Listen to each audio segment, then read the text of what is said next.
امید ہے امریکہ کے ساتھ امن معاہدہ جلد طے پا جائے گا اور ایرانی قوم کے وقار اور عزت نفس کے مطابق ہوگا۔ وزیراعظم شہباز شریف سے ایرانی صدر مسعود پزشکیان کا ٹیلی فونک رابطہ، دونوں رہنماؤں کی 30 منٹ سے زائد گفتگو ہوئی۔ وزیراعظم اور ایرانی صدر نے ایک دوسرے کو عید الاضحیٰ کی مبارکباد دی۔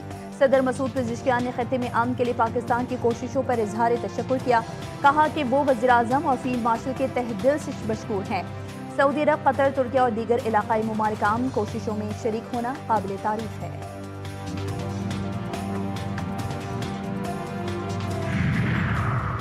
ایران ڈیل کرنا چاہتا ہے، ابھی تک ڈیل نہیں ہوئی لیکن ہو جائے گی۔ دھمکی دی کہ ہم چاہیں تو واپس جا کر کام تمام کر سکتے ہیں اور شاید ہم ایسا نہ کریں۔ امریکی صدر ڈونلڈ ٹرمپ نے اپنی کابینہ اجلاس میں کہا کہ ایران کے ساتھ مذاکرات جاری ہیں اور ان کے خیال میں بالآخر معاہدہ ہو جائے گا، تاہم ہم ابھی مطمئن نہیں ہیں۔ دعویٰ کیا کہ ایران شدید معاشی بحران کا شکار ہے، وہاں مہنگائی 250% تک پہنچ چکی ہے۔ ایران کے پاس اب زیادہ آپشنز نہیں بچے اور وہ بارہا واضح کر چکے ہیں کہ تہران کو جوہری ہتھیار حاصل کرنے کی اجازت نہیں دی جائے گی۔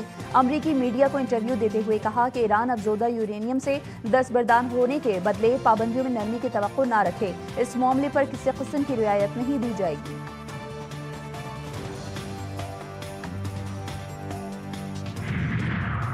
ایران امریکہ معاہدے کے اہم نکات منظر عام پر۔ امن معاہدے سے متعلق مفاہمتی یادداشت کا پہلا حصہ منظر عام پر آ گیا۔ ایرانی سرکاری ٹی وی نے دعویٰ کیا ہے کہ امریکہ کے ساتھ مفاہمتی یادداشت کے ایک ابتدائی اور غیر رسمی مسودے تک رسائی حاصل ہوئی ہے۔ مجوزہ فریم ورک کے تحت ایران آبنہ ہرمز میں تجارتی جہاز رانی کو 1 ماہ کے اندر جنگ سے پہلے کی سطح پر بحال کرے گا۔ امریکہ ایران کے اطراف تعینات اپنی فوجی موجودگی کم یا ختم کرے گا اور بحری ناکہ بندی اٹھا لے گا۔ امریکی جنگی بحری جہازوں کو آبنہ ہرمز میں آزادانہ آمد و رفت کی اجازت اس معاہدے کا حصہ نہیں ہوگی۔ آبنہ ہرمز میں بحری ٹریفک کا انتظام ایران عمان کے تعاون سے کرے گا۔ ایران کسی بھی معاہدے پر عمل درآمد سے قبل عملی اور ٹھوس تصدیق چاہتا ہے۔ اگر 60 روز کے اندر فریقین کے درمیان حتمی معاہدہ طے پا گیا تو اسے اقوام متحدہ کی سلامتی کونسل کی ایک پابند قرارداد کی صورت میں منظور کیا جائے گا۔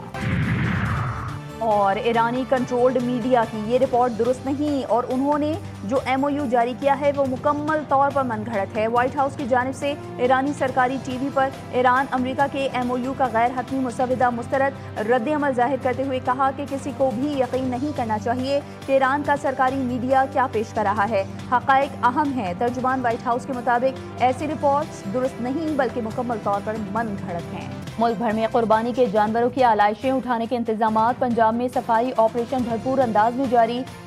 تنگ گلیوں میں ڈرون کے ذریعے باقیات اور آلائشوں کی نشاندہی کی گئی۔ شہریوں کی سہولت کے لیے لاہور کے مختلف علاقوں میں 150 سے زائد عارضی کیمپ قائم۔ اسلام آباد میں سی ڈی اے کی جانب سے شہر کو صاف ستھرا رکھنے کے لیے مختلف ٹیمیں تشکیل دی گئیں۔ کوئٹہ میں آلائشیں وصول کرنے کے لیے کلیکشن پوائنٹس بنائے گئے۔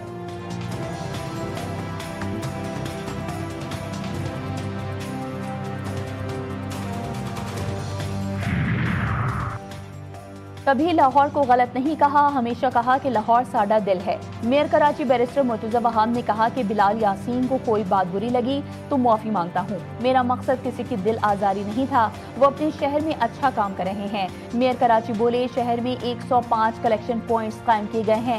میئر کراچی بیرسٹر مرتضی وہاب کا مزید کہنا ہے کہ 5 روزہ آپریشن کے دوران تمام بلدیاتی ادارے اپنی ذمہ داریاں بھرپور انداز میں نبھاتے ہیں۔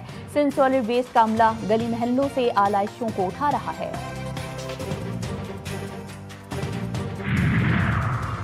افغانستان دہشت گردوں کی بھرتی اور شدت پسندی کے فروغ کا مرکز بن گیا۔ سرگرم دہشت گرد گروہوں کی توسیع پسندانہ سرگرمیوں سے عالمی برادری میں تشویش۔ داعش کی شاخی ولایت خراسان کے خطے میں خفیہ نیٹ ورکس قائم کر کے حملوں کی منصوبہ بندی۔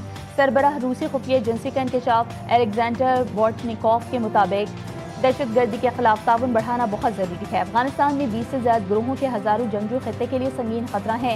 D G I S P R متعدد مواقع پر خبردار کر چکے ہیں کہ افغان طالبان کے دور حکومت میں افغانستان دہشت گردوں کے لیے محفوظ مرکز بن چکا ہے۔ غزہ میں اسرائیلی فضائی حملوں میں مزید شدت آ گئی۔ مغربی غزہ میں رہائشی عمارت پر فضائی حملے سے پوری عمارت ملبے کا ڈھیر بن گئی۔ حملوں میں کم از کم 9 فلسطینی شہید۔ اسرائیلی کارروائیوں کے باعث متعدد خاندان عید کے دن بھی بے گھر اور متاثر ہوئے۔ مقامی ذرائع کا کہنا ہے کہ ریسکیو آپریشن جاری ہے جبکہ ہلاکتوں میں اضافے کا خدشہ ظاہر کیا جا رہا ہے۔ جنوبی لبنان پر اسرائیل کے فضائی حملے، خواتین اور بچوں سمیت 31 افراد شہید، 40 سے زائد زخمی۔ صہیونی فوج نے جنوبی لبنان پر چند گھنٹوں میں 180 حملے کیے، رہائشی علاقوں کو نشانہ بنایا گیا۔ برج شمالی میں بھی تباہی، 3 بچوں اور 3 خواتین سمیت 14 افراد لقمہ اجل بنے۔ کوسریت، الرز اور حبوش کے علاقوں میں بھی بچے اسرائیلی جارحیت کا نشانہ بن گئے۔ مارکا اور صلاح کے علاقوں میں ہلاکتیں، زخمیوں میں متعدد کی حالت تشویشناک۔ ملک کے مختلف شہروں میں عید الاضحیٰ پر شدید گرمی کا راج۔ کراچی، حیدرآباد میں درجہ حرارت 34 سے 36 ڈگری سینٹی گریڈ ریکارڈ۔ اسلام آباد، راولپنڈی، پشاور میں بھی شدید گرمی، پارہ 35 سے 42 تک ریکارڈ کیا گیا۔ این ڈی ایم اے کی 31 مئی تک ملک بھر میں شدید گرمی کی پیش گوئی۔